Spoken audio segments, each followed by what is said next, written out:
Bem, boa noite. Hoje a gente vai falar sobre as áreas de atuação do psicólogo no direito. Hoje eu vou trazer uma visão mais ampla para vocês sobre as áreas que a gente pode atuar, como nós atuamos, né? Então a gente vai falar um pouco sobre esse processo e aí vocês já podem aí se preparar para fazer uma atividade. Vocês vão ver que no final dessa aula eu vou deixar tipo uma atividade mesmo para vocês fazerem, para vocês terem uma compreensão sobre ela. E quando nós retornarmos nas aulas presencial, vocês irão me apresentar elas. Beleza? Então, vamos lá.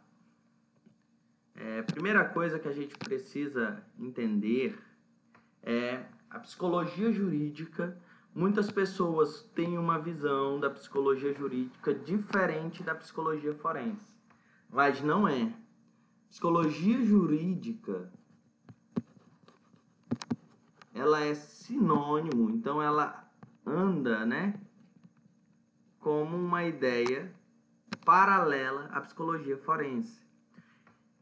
Os argentinos utilizam muito essa psicologia como nome, né, uma nomenclatura como psicologia forense. Aqui no Brasil nós utilizamos mais psicologia jurídica.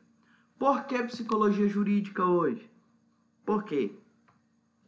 Para nós juristas, né, da área da psicologia e vocês, futuros juristas, quando eu me refiro à jurídica, eu me refiro em todas as áreas voltadas para o direito.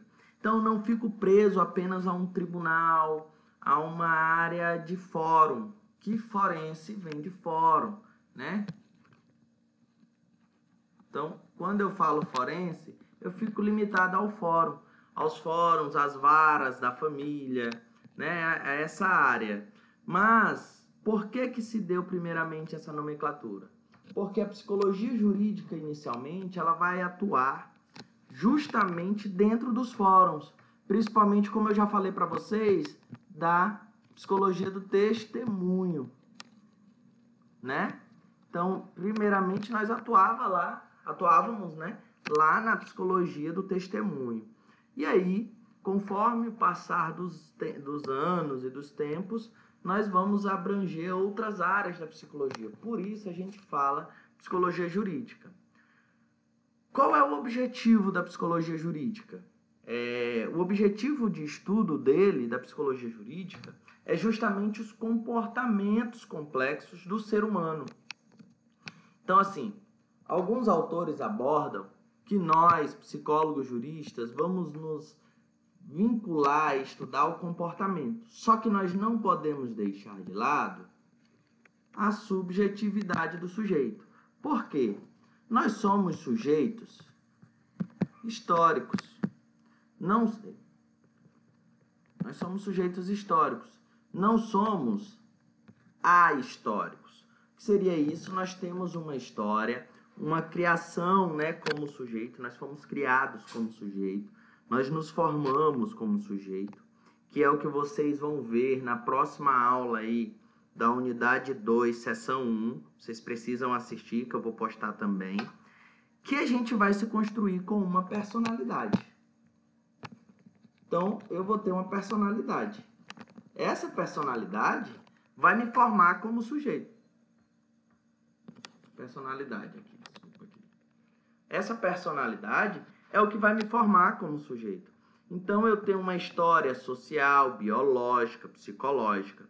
Eu não sou um sujeito sem história. Por isso que a gente diz ahistórico, né? Então, por isso que nós falamos que o psicólogo jurídico, ele vai estudar esses comportamentos complexos. Por quê? O meu comportamento, ele não pode ser igualitário ao do outro.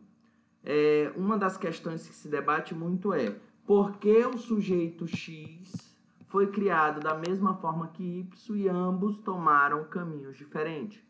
Porque a forma que o senhor X percebeu o mundo é diferente do senhor Y. Eles tiveram, por exemplo, uma questão de gene. No entanto, devido às questões de ambiente, cada um percebeu de forma diferente. Lembrando, nós somos seres bio, psico, social.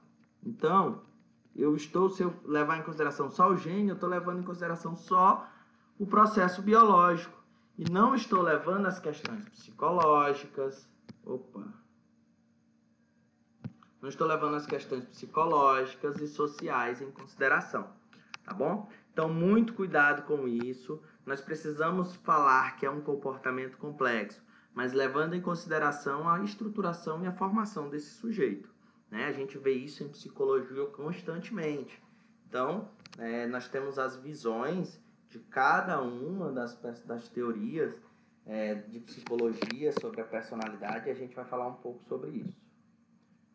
Esse fenômeno ele é estudado, né, da própria expectativa do jurídico, cujo caráter é objetivo. Por que o fenômeno é resultado da própria expectativa do jurídico? Por quê? Quando eu vou fazer uma avaliação psicológica, quando eu vou fazer um estudo desse fenômeno, o fenômeno aqui referido é ao comportamento, eu preciso ter aí uma questão positiva para a área jurídica. O que seria isso? Resultados concretos. E aí, onde é que a gente vai conseguir isso? Através de entrevistas, aplicação de testes, avaliações que me deem resultados, scores, valores que vão abranger essa expectativa jurídica. Porque quando você trabalha no meio jurídico, como psicólogo, uma das coisas que se exige muito é um papel ativo e de resolução de problema. Quando eles abrem esse papel ao psicólogo, ele precisa trazer justamente um resultado positivo.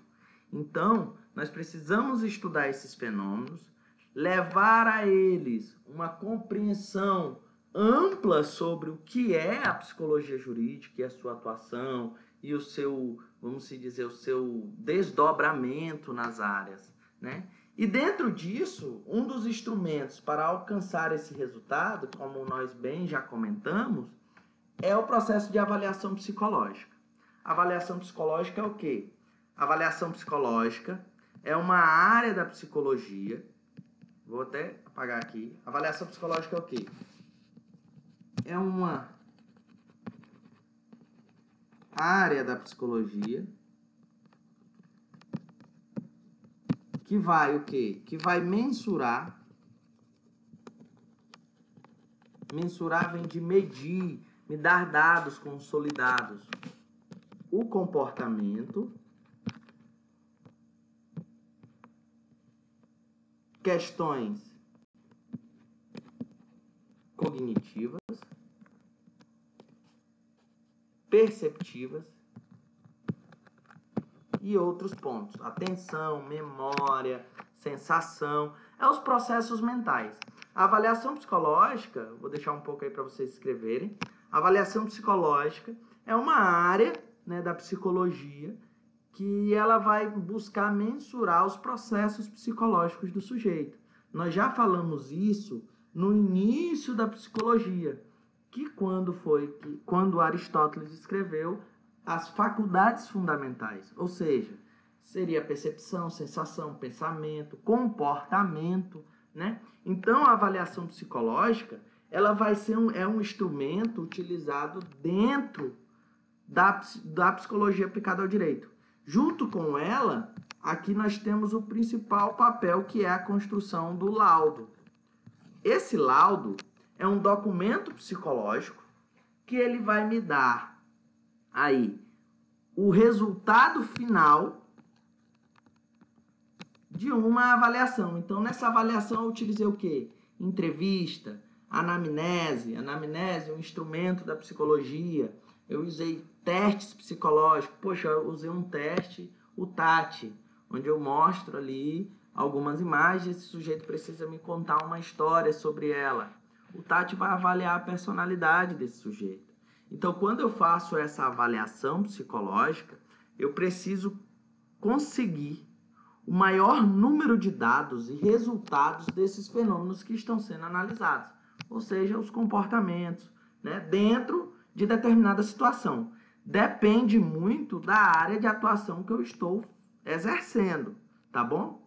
Então, assim, conforme foi surgindo a necessidade dessa psicologia jurídica dentro do âmbito do direito, eles começaram a perceber a necessidade de uma subdivisão da psicologia jurídica.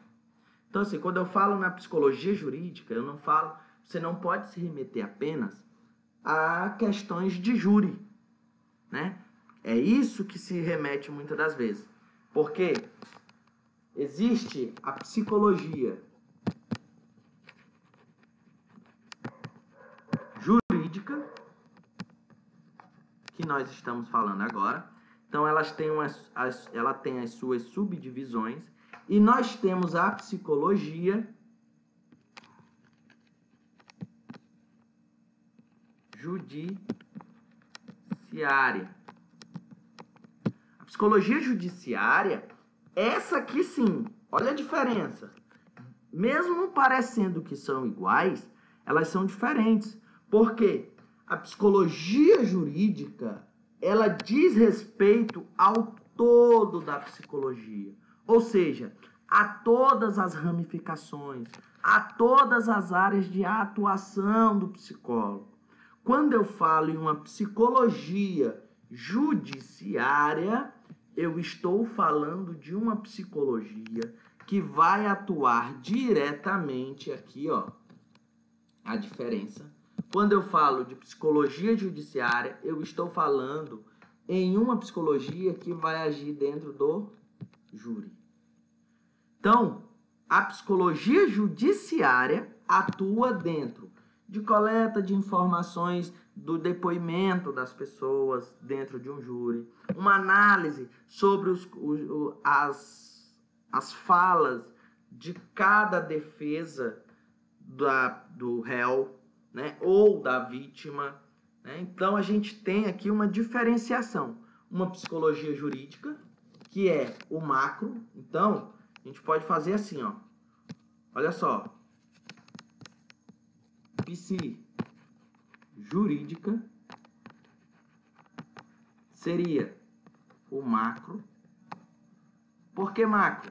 Porque é todas as áreas da psicologia jurídica, né? Todas as áreas de atuação da psicologia jurídica que a gente vai ver. Psicologia criminal, legal, psicologia penitenciária, vitimologia. Eu vou mostrar aqui para vocês, a gente vai falar sobre cada uma. Quando eu falo em psi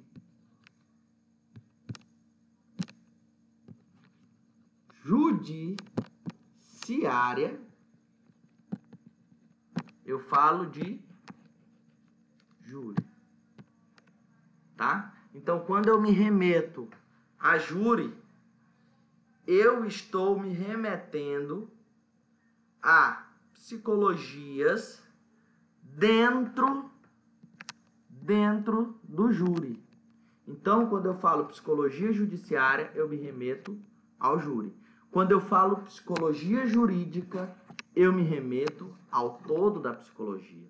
Por quê? Porque aqui, ó, a psicologia jurídica, ela é sinônimo do que eu falei? Da forense. Forense seria o macro, atuação macro da psicologia, ok? Então, vocês não esqueçam essa diferenciação. Busquem aí fazer com que vocês compreendam, porque muitas das vezes o juiz ele vai solicitar apenas um psicólogo judiciário. Quando ele vai solicitar um psicólogo jurídico, né? Ele está falando aí, ele pode atuar em várias, ele pode solicitar em diversas áreas, seja na penal, na criminal, enfim. Tá bom? Vamos lá. Então, assim, na psicologia jurídica, eu tenho a psicologia jurídica do direito civil. Que seria o quê? Seriam os casos de interdição. Aqui, né, a gente tem que entender que não tem mais interdição, o termo agora é curatela. Então, curatelado. Será que esse sujeito realmente ele necessita ser curatelado? Quem não viu curatela tem que assistir aí e recapitular direito civil, pessoas e bens, tá? Acho que vocês já devem estar vendo isso aí. Então, quando eu falo da curatela, eu estou falando de um sujeito que é curatelado, ou seja, ele tem o seu ato civil aí reduzido, onde esse sujeito ele vai ficar à mercê de um curador, né? Curador, é assim que se fala, do curador. Esse curador ele vai ter o direito de tomar decisões pelo curatelado. E aí, o psicólogo ele precisa fazer uma análise de fato, sabendo, buscando entender se esse sujeito que está sendo curatelado, ele necessita mesmo dessa, né, curatela. Nas questões de indenização, ok? Ou seja, com quem vai ficar a indenização, por quê? E outras ocorrências civis, né? Então, assim, todas as ocorrências, por exemplo, questões trabalhistas, tem aí o psicólogo trabalhista também, né? Mas, por exemplo, indenização, quando eu falo em herança, né? Quando eu vou no processo de herança, então o psicólogo também faz uma análise, tá bom? O psicólogo jurídico do trabalho, é o que eu falei para vocês, então ele vai analisar as questões de, poxa, fulano foi acidentado no trabalho, né? Vamos analisar, avaliar como estão as questões psicológicas. Professor, como é que o psicólogo vai atuar em acidente de trabalho? Pessoal, o sujeito pode ter desenvolvido uma depressão. Ele pode ter se desenvolvido uma síndrome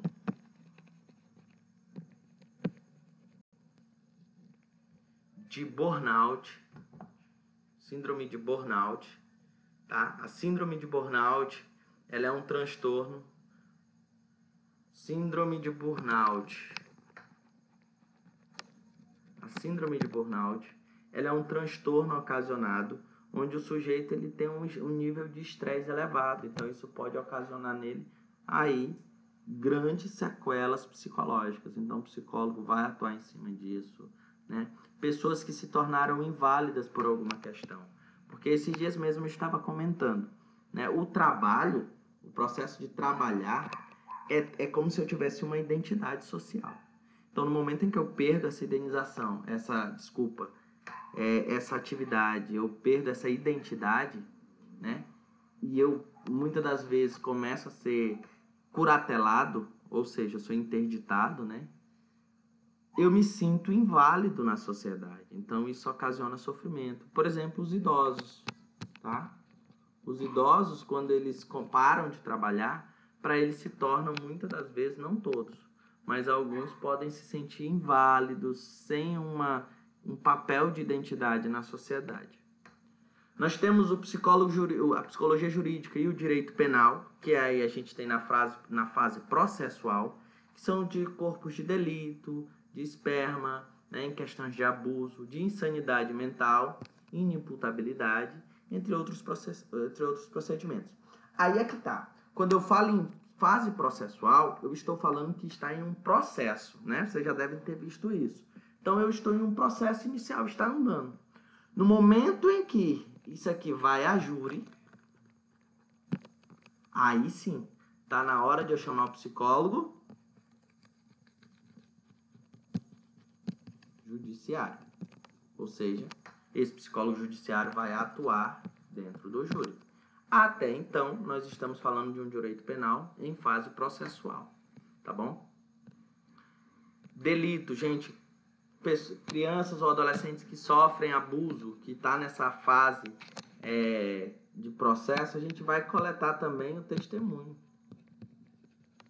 E muito cuidado o psicólogo tem que ter aqui, porque esse sujeito ele vai vivenciar o processo do abuso novamente, né? A cada fala ele vivencia novamente. Então, tem que ter um cuidado sobre esse processo de coletar o testemunho. Isso é um papel do psicólogo que ele faz com, lógico, técnica, com instrumentos, dentro de um processo ético, tá bom? Temos a psicologia judicial ou do testemunho, que é o jurado, né? O estudo dos testemunhos nos processos criminais, de acidente ou acontecimentos cotidianos. Veja que quando eu falo em direito, que eu falo aqui coletar testemunho, eu estou dentro de um processo penal. E quando eu falo a psicologia judicial ou do testemunho, eu vou para além desse campo de penal. de acidentes, acontecimentos do cotidiano também. Isso adentra ao direito civil, ao direito do trabalho, tá bom? Outro ponto, a psicologia penitenciária, fase de execução. Isso aqui é o quê? É quando o sujeito teve aí a sua execução das penas, né? Ou seja, ele foi restrito à sua liberdade e ele teve ali restrito também, ele está restrito o seu direito. O psicólogo penitenciário, ele vai atuar dentro de que âmbito? Dos apenados, né? Ou seja, do réu, agentes penitenciários e também sujeitos que estão em um processo de socioeducação, né? O processo de reeducação. Por quê? Porque eles vão sair dali. Então, quando eles saírem, eles precisam de um processo psicológico para que eles entendam a volta dele em sociedade, como está. Imagina um sujeito que passou 20 anos preso. Está 20 anos fora de sociedade.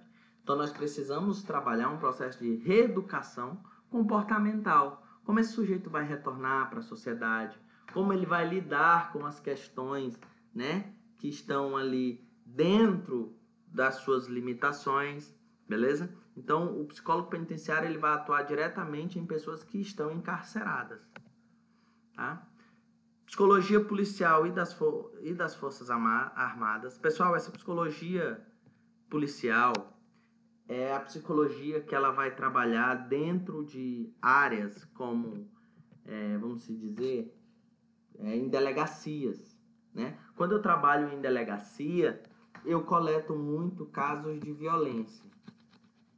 Aliás, eu vou acrescentar um vídeo falando sobre a psicologia, o direito e a violência, tá? Para vocês, já até acrescentei aí, então por favor vejam, assistam, tá bom? Onde vocês entendem a visão da psicologia sobre violência, tá bom? Então assistam, acho que já tá aí para vocês assistirem.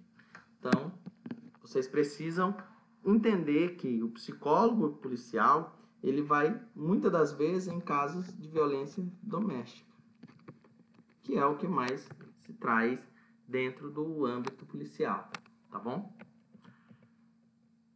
Certo? E vai trabalhar na área militar também. Essa área militar é justamente, né, na seleção de formação geral específica de pessoas. Então, assim, quando você vai para o exército, quando você entra na polícia civil ou militar, você faz a avaliação psicológica. Primeiramente, para você ter um porte legal de arma. Segundo, para você ver se você tem capacidades mentais para manusear arma ou lidarem com conflitos. Então, nós temos alguns testes lá da avaliação psicológica que vai analisar e avaliar se você tem, de fato, condições psicológicas para estar no meio aí desse trabalho, desse serviço, né? Como nós sabemos, existem muitos policiais que, devido ao nível de estresse muito elevado, findam aí cometendo alguns delitos, vamos dizer assim, né? Matando, puxando arma a pessoas que não têm essa questão. Mas por quê? A gente tem que levar em consideração que existe um nível de estresse muito elevado, né? Nesse âmbito militar. Então, por isso que ocorre muitas das vezes algumas negligências. Então, o sujeito ele desenvolveu uma síndrome do pânico, ele desenvolve o uso abusivo de álcool, porque o estresse é muito elevado. Imagina você estar em constante medo, vamos dizer assim, de ser atacado, né, ou oprimido. Então, existe essa questão. A gente não pode desconsiderar isso. Tá? Nós temos a psicologia jurídica de menor, que no Brasil é causa do Estatuto da Criança e do Adolescente. Por que eu trouxe... É interessante a gente falar isso aqui. Porque a criança e o adolescente, ela tem os seus direitos. Deve ser considerado seu direito. O ECA, o Estatuto da Criança e do Adolescente, ela traz justamente essa visão dos direitos igualitários. Então, nós temos aqui uma igualdade. Igualdade, esse aqui, esse A e esse L pareceram um D. Uma igualdade entre eles. Não tem distinção de classe, de etnia, né? De gênero, tá? Então, existe esse processo de atuação do psicólogo. Hoje, quando teve a reformulação justamente da Maria da Penha, onde inclui pessoas transgêneros, foi justamente para fazer um processo de inclusão, onde, se o sujeito ele se percebe mulher, então ele deve ser levado em consideração e respeitado como mulher, né? Nós vivemos em um país laico. Então nós precisamos levar em consideração esse sujeito, essa visão de sujeito, tá? Então a gente trabalha com igualdade. E no ECA, na criança e adolescente, não é diferente. Eles têm seus direitos. Muitas das vezes eles têm o seu direito violado, tá? E aí, por exemplo, a gente precisa entender em questões de guarda se essa criança vai ter ou não aí o seu direito violado em alguma das áreas. Por exemplo, na moradia, na alimentação, beleza? Que aí adentra ao direito da família. Disputa de guarda, regulamentação de visita, destituição de patrimônio do pátrio poder, tá? Então, assim, quando eu vou trabalhar essa destituição do pátrio poder, que é o quê? É a distribuição entre a renda, entre esse poder exercido dentro da família, né, ou do sujeito, da sociedade, eu tenho que atuar para ver quem será que vai estar menos afetado para poder criar essa criança ou adolescente na disputa de guarda. Então, na separação, a gente percebe que a criança, né, ela ficaria melhor com o pai ou com a mãe. Ou pode ocorrer que não seja nenhum dos dois, seja os avós. Né? Os avós. O avô, a avó. Por quê? Porque a gente precisa levar em consideração o ECA, o Estatuto da Criança e do Adolescente, que é o seu direito. Aquela situação de que a criança precisa ter os seus direitos preservados e a sua qualidade de vida.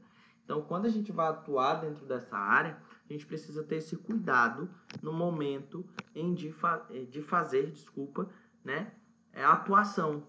Então, a gente é muito utilizado na psicologia do direito da família em disputa de guarda. Existem algumas leis aí, existe a guarda compartilhada, né, a visita livre. Então, a gente precisa ver qual dessas leis mais se adapta a essa criança. Olha aqui o ECA aqui protegendo ela. Então, eu preciso ver isso, eu preciso ter essa questão, essa visão sobre a qualidade de vida dessa criança, né? Em separação, muitas das vezes, a gente vai analisar aí se essa separação está ocorrendo por quê. Será que foi uma morte, um luto, né? Por exemplo, a morte presumida, onde o sujeito desapareceu. Então, se está ocorrendo uma separação, vamos supor que o sujeito A desapareceu. Como é que está a dona Maria? Então, se a morte presumida, que é quando o sujeito ele desaparece, sem aviso prévio, ou então vamos supor que ele naufragou, ou que ele se perdeu, né? Não tem uma morte confirmada, a gente chama de morte presumida. Então, a gente vai enquadrar aí como é que está esse sujeito. O psicólogo vai atuar justamente como está o sofrimento, o processo de angústia e encaminhar para um psicólogo clínico. Vitimologia é onde a gente busca-se, né, a atenção, né, à vítima. Então, nós vamos voltar-se. Alguma aula alguém perguntou, né? E como fica a vítima nessa situação? Nós temos uma psicologia que atua justamente dentro da vitimologia, ou seja, como está a vítima, se foi de uma questão de agressão, se foi em questão de homicídio, como está a família, porque ainda existe uma vítima, que é a família. Então, a gente vai ver como está, como a gente pode trabalhar, coletar informação das relações, tudo isso. Então, toda a atenção da psicologia dentro da vitimologia é voltada para a vítima. Mediação, e aqui trata-se de uma forma inovadora de fazer justiça, por quê? Eu preciso mediar justamente essa visão de que o sujeito, a criança, por exemplo, se eu vou mediar a guarda, eu preciso mediar de uma forma em que o sujeito não seja afetado. Então, vamos supor que Maria e João estão se separando. Antes deles se separarem e irem a um júri, né, a uma questão de ir ao tribunal, eles vão ter a necessidade de uma mediação. E aqui na mediação eu vou jogar a responsabilidade desse processo para eles. Então, João e Maria, se responsabilizem que vocês escolheram se separar. O Joãozinho não tem culpa. Então, essa forma inovadora né? É onde eu levo a responsabilidade para os cônjuges, por exemplo, tá bom? Então, eu só vou mediar o conflito. Eu vou fazer um processo de mediação desse conflito, para que eles, ou seja, os dois sujeitos envolvidos, cheguem a um processo de responsabilização e cheguem a um consenso sobre a atitude, o comportamento, a solicitação, né? Ele chegue a um consentimento de uma decisão, ok? Bem, uma das coisas que eu sempre venho falando para vocês é o seguinte: hoje os profissionais do direito, né, de direito, não conseguem atuar sozinhos. Por quê? Porque hoje juízes, promotores e magistrados, eles necessitam de auxílio de outros profissionais. Isso aqui nós estamos nos remetendo a quê? Ao trabalho interdisciplinar. É indispensável hoje, indispensável, um psicólogo, um assistente social, um perito, um enfermeiro, um médico. Um médico para questões de abuso, para questões de agressão, ele precisa de corpo de delito, né? Então, é indispensável hoje uma atuação dentro das áreas do direito e a psicologia, esse trabalho interdisciplinar. Então, é indispensável. Por quê? Os juízes e promotores, lá na análise do comportamento complexo, eles não vão chegar a uns resultados sobre o processo subjetivo de determinado sujeito para determinado comportamento. Porque o direito ele vai trabalhar com os fatos, não é isso? Então, a gente precisa levar essa compreensão e esse olhar psicológico para esses profissionais. Então, pessoal, não tem como eu dizer que é possível cada um trabalhar na sua área. Quando eu vou fazer lá o meu laudo, ele precisa estar alinhado com outros profissionais, com o enfermeiro, com o assistente social, com o médico. E esse meu laudo, ele muitas das vezes está alinhavado com os demais, ok? Por que alinhavado? Porque eles vão chegar a um consenso. Então, se eles chegam ao consenso, cada um vai ter uma linguagem técnica e científica da sua área, mas voltada para o mesmo objetivo e resultado final, ok? Então, para a gente concluir, eu trouxe aqui duas questões para vocês. A gente tem psicologia jurídica. Então, para vocês entenderem, a psicologia jurídica ela é sinônimo da forense. A criminal, ela vai trabalhar dentro de crimes, né? Ou seja, dentro do processo da criminologia. E aí se inclui quem? A vitimologia, o direito penal, certo? A psicologia legal, hoje aqui no Brasil não se trabalha muito psicologia legal. Por quê? Psicologia legal, ela vai trabalhar aqui dentro. Só que ela vai levar o quê? Ela vai estudar o que levou não. O que motivou